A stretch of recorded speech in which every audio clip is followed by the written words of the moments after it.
सब भाई बहन को मैं प्रणाम बा। लोगी पूनम शुक्ला चैनल पे, जय माँ की संगीत चैनल पे आप सबका स्वागत बा।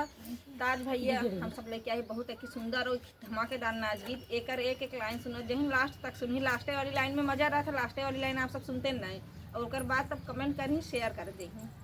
बैरन ससुरे के लोगवा रहब कैसे, बैरन ससुरे के लोगवा रहब कैसे, बैरन ससुरे के लोगवा रहब कैसे, रहब कैसे, रहब कैसे, बैरन ससुरे के लोगवा रहब कैसे, बैरन ससुरे के लोगवा रहब कैसे। सासू ननद हमसे खाना बनवावे, सासू ननद हमसे खाना बनवावे, खाना बनवावे रोटी बेलवावे, खाना बनवावे रोटी बेलवावे। अरे छोटका बेला नवा से रब कैसे, अरे छोटका बेला नवा बेला कैसे, बैरन ससुरे के लोगवा रहब कैसे, बैरन ससुरे के लोगवा रहब कैसे, रहब कैसे, रहब कैसे, बैरन ससुरे के लोगवा रहब कैसे, बैरन ससुरे के लोगवा रहब कैसे।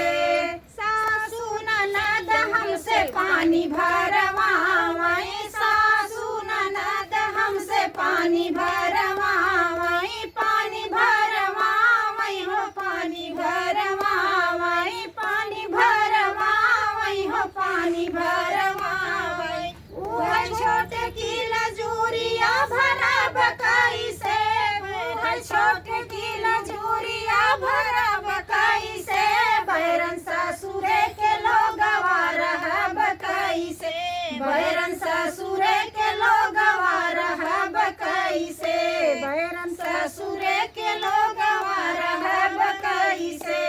सासू ननद हमसे सजिया सुतवावे, सासू ननद हमसे सजिया सुतवावे, सजिया सुतवावे हो सजिया सुतवावे, सजिया सुतवावे हो सजिया सुतवावे।